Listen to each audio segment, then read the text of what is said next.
eu estruturei a minha apresentação com base,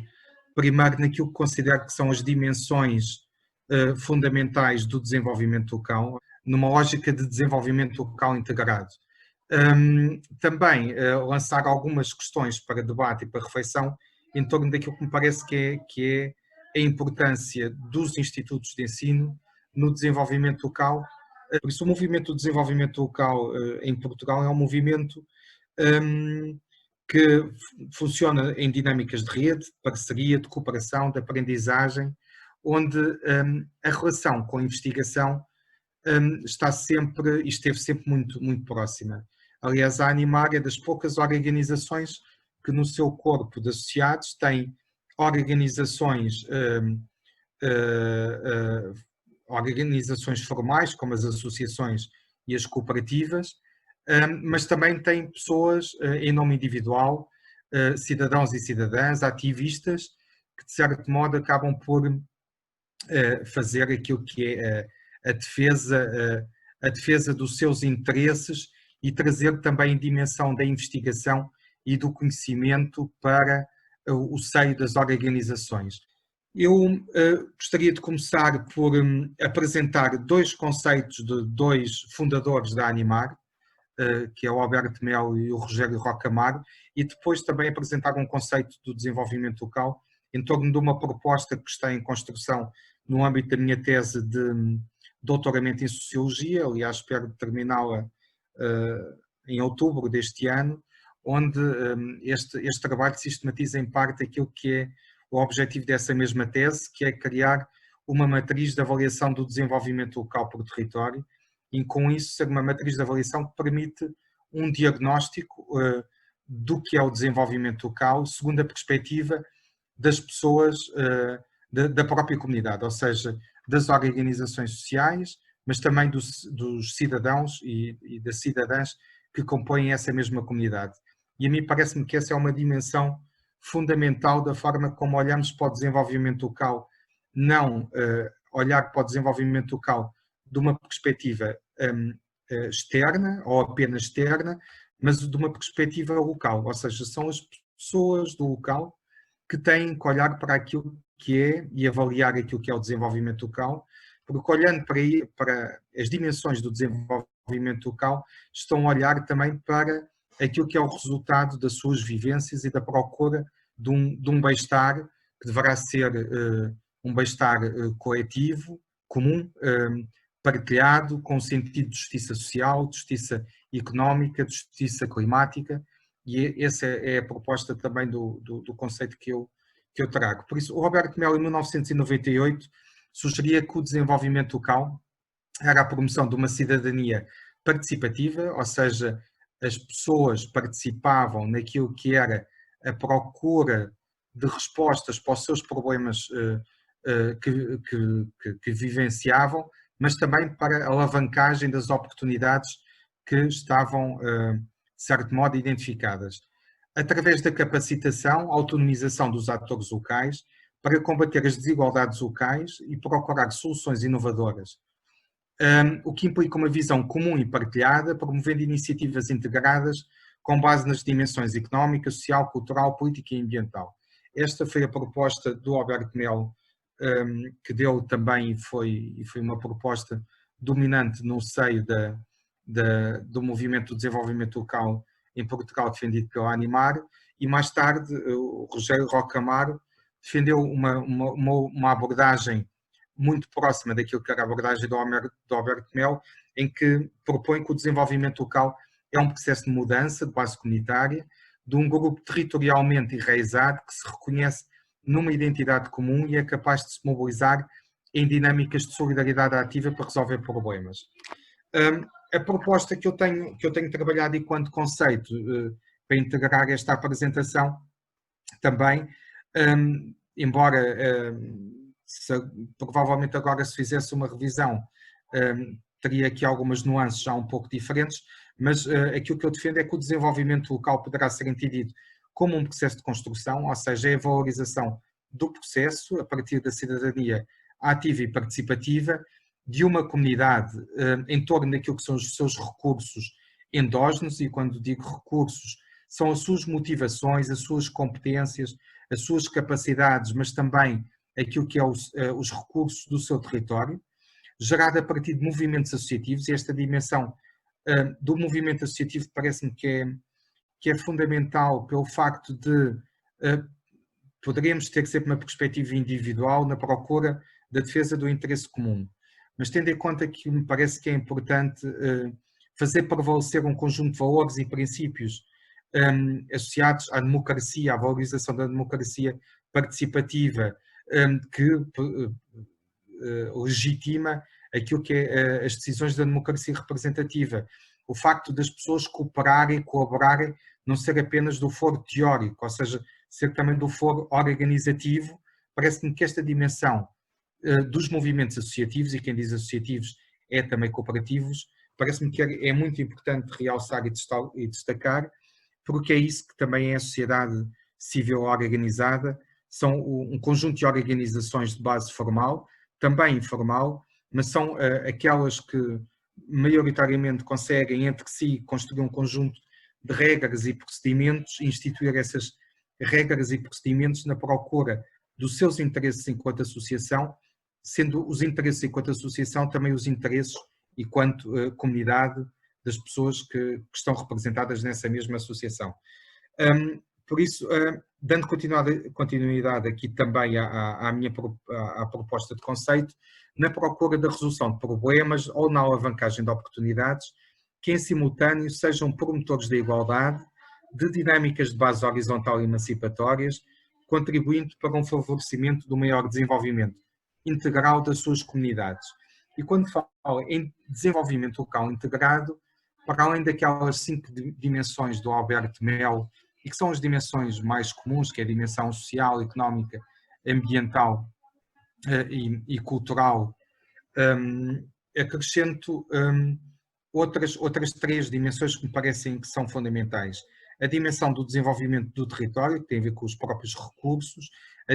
dimensão de governança, a forma como é gerido um território e como as partes que gerem esse mesmo território se relacionam entre si, e e uma outra dimensão, que é a dimensão da transformação, sendo que é a dimensão da transformação no sentido da mudança positiva de resposta aos vários problemas sociais, económicos e ambientais. Quando falamos em dimensão de governança e cidadania, eu destaco aqui um conjunto de indicadores que me parece que são muito relevantes da importância que esta relação entre aquilo que é a ação das organizações da sociedade civil mais a relação da investigação poderá ser fundamental para validar este conjunto de indicadores. O primeiro tem a ver com as lógicas da democracia representativa, que é a democracia que maioritariamente prevalece e felizmente prevalece na gestão dos territórios, mas é importante que esta democracia representativa seja cada vez mais em estreita articulação com lógicas de democracia participativa. E como é que estas lógicas podem ser construídas e são construídas? Através daquilo que é o lobby, da capacidade que as organizações da sociedade civil têm junto das administrações locais, ou seja, do poder local, dos municípios, das autarquias, para reivindicarem aquilo que é a sua visão relativamente ao desenvolvimento, as suas propostas, e muitas dessas propostas são validadas, por um lado, pela dimensão da ação, por outro, pela dimensão da investigação que valida estas mesmas propostas. Por isso, a mim parece-me que esta dimensão da governança, associada à valorização da democracia participativa para legitimar a democracia representativa, é cada vez mais relevante no sentido das várias políticas públicas responderem às necessidades das populações e das suas comunidades. Uma outra dimensão é a prestação de contas. A prestação de contas, poderíamos aqui falar também na dimensão da transparência de uma forma mais lata e mais abrangente, mas é importante que os institutos e as universidades e as academias contribuam para o combate à literacia, naquilo que é a literacia democrática, no sentido das pessoas, dos cidadãos e cidadãs, poderem compreender e exigir prestações de contas por parte da gestão dos dinheiros públicos. E como é que este trabalho é feito? É feito através daquilo que são as várias linhas de financiamento que existem no âmbito da promoção da cidadania ativa. Por exemplo, em Portugal nós temos uma linha da Fundação Carlos Gulbenkian que tem trabalhado esta questão com as organizações da sociedade civil, em parceria também com as academias, e parece-me que é importantíssimo ter esta dimensão de reivindicação, no sentido de se prestarem contas daquilo que é a gestão dos recursos pelos vários, seja pela administração local, seja num sentido mais nacional, pela administração central. A provocação para a participação dos cidadãos, ou seja, a promoção da cidadania ativa, a promoção também daquilo que é um sentimento de comunidade, a promoção da colaboração e do trabalho em rede e também o contributo para as estratégias de desenvolvimento local. Por outro lado, uma outra dimensão, e eu vou tentar também acelerar um pouco mais, a outra dimensão que me parece fundamental é a preservação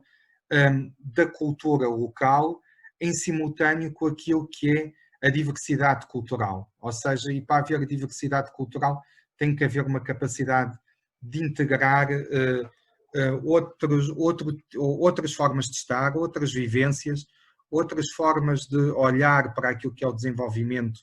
dos territórios, outras formas de olhar para aquilo que são as necessidades, que são diferenciadas de acordo com as pessoas, de acordo com as organizações, de acordo com o setor, seja o setor empresarial, seja o setor social, seja aquilo que é também o papel do Estado no desenvolvimento dos territórios. Por isso, parece-me que, por um lado, a dimensão cultural tem que ter uma dimensão de preservação de uma identidade cultural, mas que esta preservação seja feita também com aquilo que é a valorização da diversidade cultural. São duas dimensões que me parecem fundamentais no âmbito do desenvolvimento local e que as universidades e as academias, pela sua capacidade de atraírem estudantes, não só de todo o território nacional, mas também de uma boa parte de países, um pouco por todo o mundo, acabam por ser fundamentais. Muitas vezes não são valorizados por uma ausência de estratégia e por uma ausência de oportunidades também de se dar a conhecer esta diversidade cultural, principalmente quando falamos em territórios onde esta riqueza acaba por estar mais diluída, no sentido de não ser tão forte como é, por exemplo, em alguns centros urbanos mais globalizados. A valorização do património material e imaterial é também uma dimensão fundamental nesta questão cultural, e também aquilo que é a provocação positiva no sentido da produção artística local. E quando digo artística local, porque a produção artística local deverá ter sempre esta dupla dimensão do contributo para se dar a conhecer aquilo que é a identidade de uma cultura, de um território, de uma região, mas também criar e gerar esta diversidade cultural apresentando-se noutros territórios. Uma outra dimensão e que me parece que também é fundamental é a dimensão que os institutos e as academias têm para a promoção do bem-estar social, daquilo que é a coesão social e territorial, da procura de um sentimento de igualdade e equidade de acesso e de oportunidades, da igualdade de género e também da construção e daquilo que é a promoção da economia social e da economia solidária. Na dimensão ambiental, a avaliação da qualidade ambiental num território, pela relação que tem com a investigação, também as questões da biodiversidade, do combate às alterações climáticas, da sustentabilidade ambiental também enquanto fundamental. Na dimensão económica, parece-me a mim que há aqui 5 dimensões ou 5 indicadores de análise que me parecem fundamentais, que é a questão das oportunidades de emprego, ou seja, qual é que é o contributo para gerar-se emprego nos territórios, principalmente naqueles territórios que são territórios com maior ou com menor densidade populacional, com menor oportunidades de emprego pelas suas características territoriais, as oportunidades de criação de novas empresas, aquilo que é também a vertente do empreendedorismo associada à questão da atitude, de se procurar soluções, de se construir de forma coletiva possibilidades de desenvolvimento económico, seja através da criação de empresas, seja através da criação de emprego. Também olhar para a dimensão do emprego através daquilo que é o conceito do trabalho digno, ou seja, se as condições que são dadas às pessoas e a remuneração é adequada ao território onde está a ser gerado esse mesmo trabalho e, por outro lado, o poder de compra que existe dentro desse mesmo território. Uma dimensão territorial tem a ver, acima de tudo, com a questão do acesso aos vários serviços, aos serviços dos vários setores, nomeadamente a educação, a saúde, a justiça, a segurança social, as questões da mobilidade, como é que estas questões da mobilidade também são investigadas e articuladas com aquilo que é o trabalho das academias em articulação com a sociedade civil, também em articulação e acima de tudo em articulação com o setor público, as comunicações, como é que é perspectivada e qual é que é o contributo que as entidades dão para as entidades de investigação, aos institutos de ensino superior, as academias, contribuem para que as comunicações possam, de certo modo, chegar a todas as pessoas de igual forma. E, por último, também a dimensão da produção e da alimentação local, enquanto fator preponderante para uma soberania alimentar cada vez mais necessária, até na procura daquilo que é uma maior justiça social e económica no acesso a alimentos saudáveis, a alimentos locais, a alimentos sazonais. Este foi um tema hoje também numa conferência extremamente interessante no período da manhã, que a Animar também foi uma das entidades promotoras. Por fim, uma última dimensão, a dimensão da transformação, aqui muito associada à questão da participação das crianças e jovens, não só no sistema de educação, mas também na comunidade. E porquê? Porque se nós defendemos um conjunto de princípios e valores que são fundamentais para aquilo que é a transformação dos territórios, no sentido de serem mais justos, de serem mais solidários, de serem mais cooperantes, é importantíssimo nós termos um modelo que defenda aquilo que é a coerência. E a coerência no sentido daquilo que promovemos junto às crianças e jovens, quando elas se tornam adultas, serem confrontadas com aquilo que é um conjunto de oportunidades. E essas oportunidades não podem ser apenas quando têm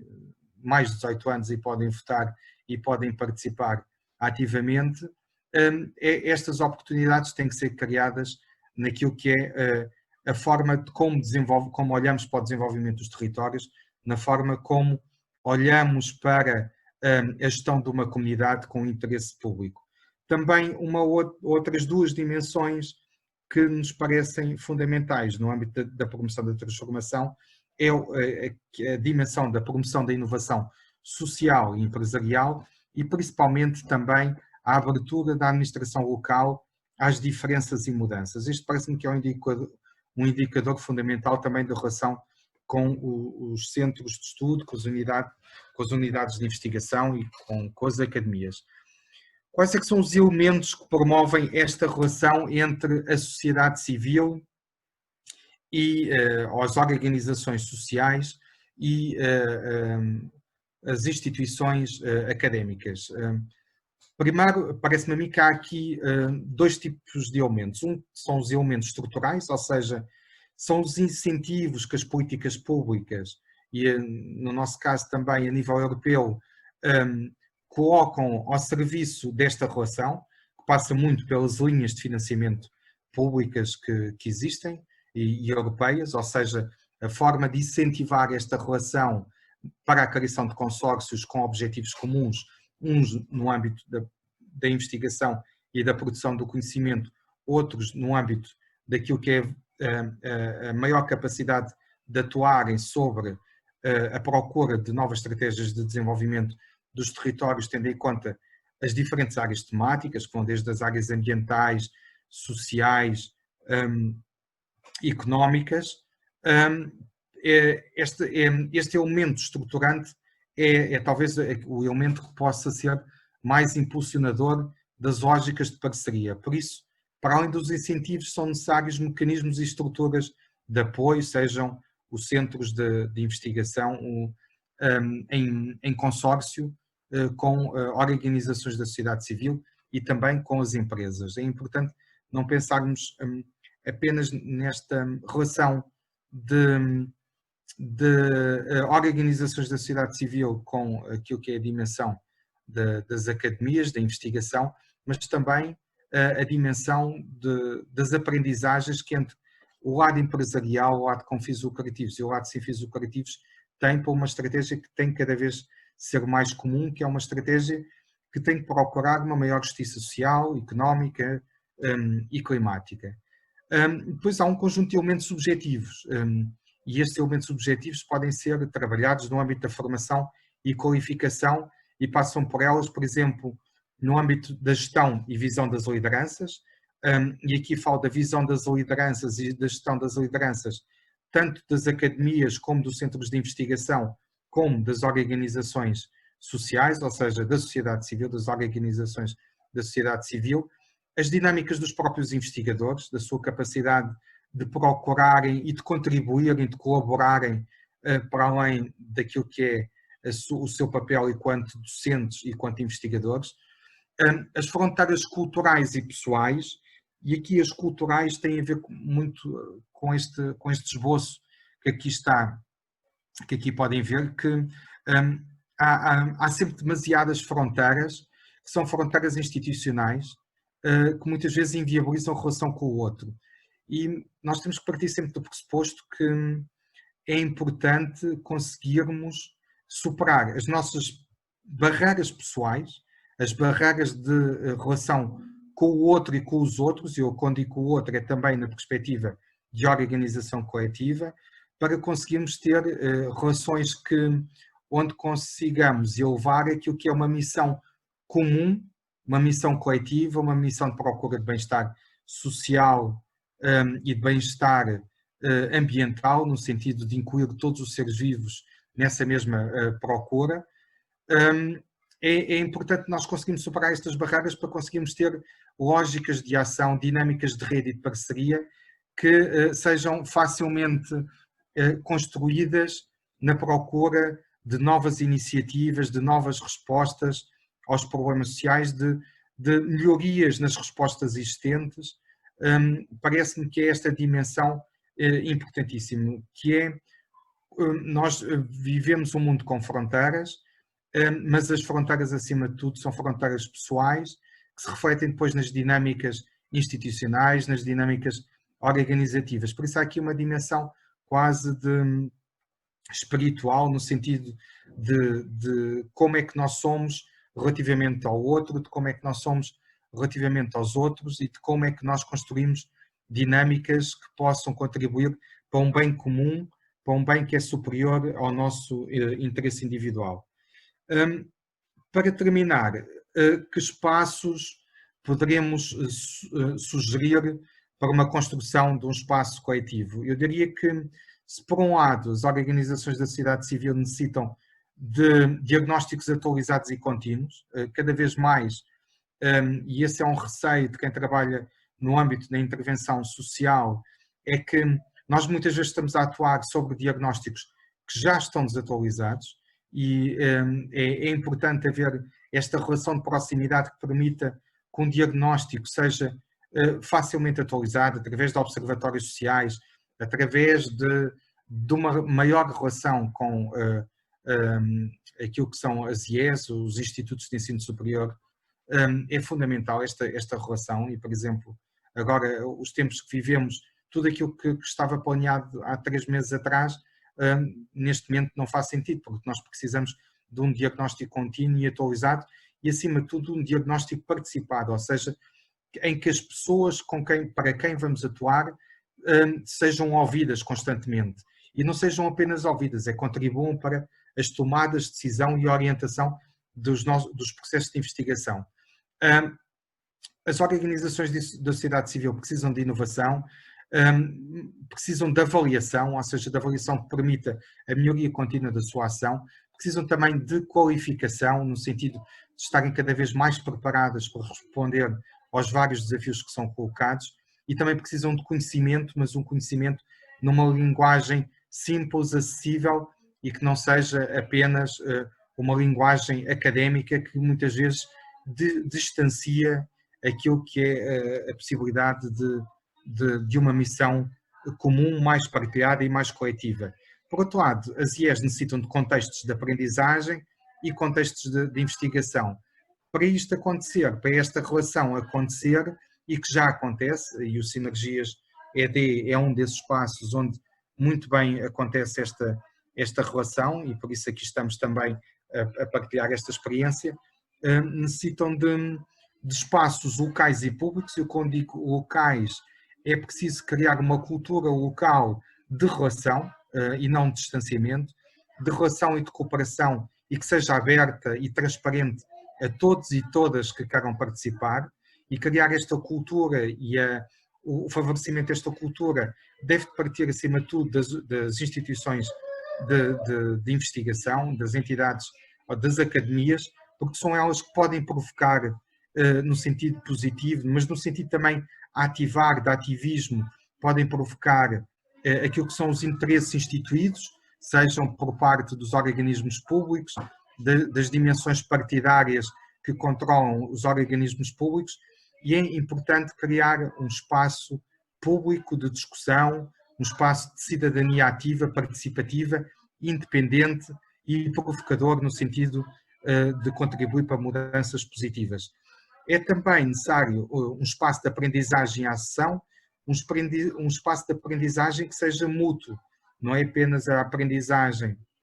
Eu costumo dizer que, enquanto docente, eu sou um eterno aluno e coloco-me sempre mais no papel de eterno aluno do que no papel de docente, no sentido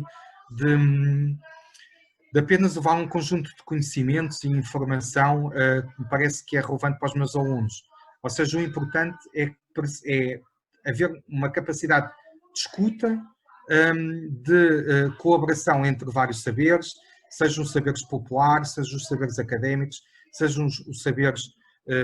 da experiência, sejam os saberes da gestão, sejam os saberes empresariais. É importante criar este espaço e tem que ser espaços muito mais adequados no sentido de